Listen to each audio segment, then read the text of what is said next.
নির্মাণ করতো, ওখানে দাঁড়িয়ে তোমরা 2 রাকাত সালাত আদায় করো। কে বলেছেন এটা? আল্লাহ বলেছেন। ইব্রাহিম আলাইহিস সালাতু ওয়াস সালাম তিনি কাবাঘর নির্মাণ করলেন। কাবাঘর নির্মাণ করা শেষ, এরপরে আল্লাহ রাব্বুল আলামিন তার কাছে একটা গুরুত্বপূর্ণ মেসেজ দিলেন।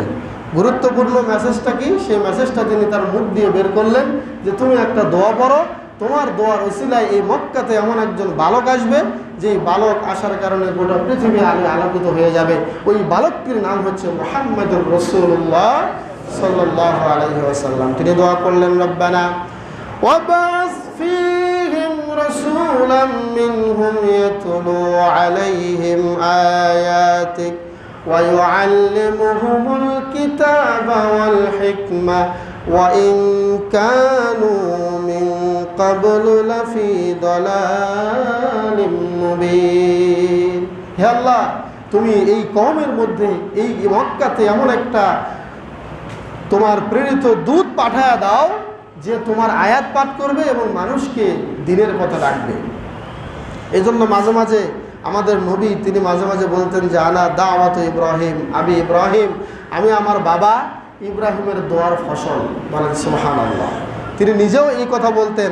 সুতরাং তিনি এই যে আমাদের নবী আসার জন্য দোয়া করেছিলেন কে বলেন তো? ইব্রাহিম আলাইহিস সালাতু ওয়াস সালাম। তার দোয়ার বাদৌলাতে আমরা শেষ নবী পেয়েছি। বলেন সুবহানাল্লাহ।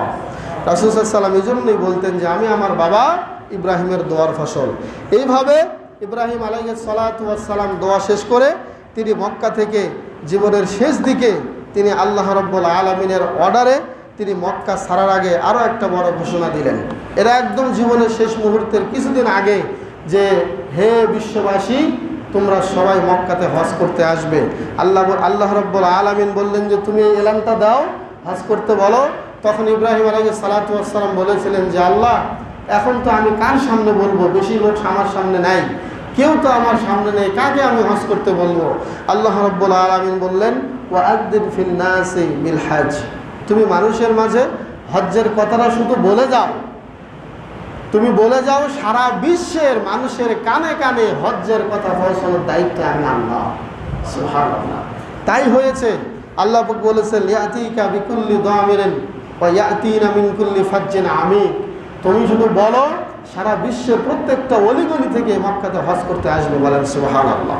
এই দায়িত্ব আল্লাহ নিয়েছেন। এরপর তিনি সরাসরি সাফা এবং মারোয়া, অনেকে অনেকভাবেই বলে থাকেন, কেউ কেউ বলে জাবালে আবু কুবাইসে তিনি উঠলেন, উঠে বিশাল লম্বা করে অনেক আওয়াজটা বুলন্দ করে উচ্চ করে তিনি আওয়াজ করলেন।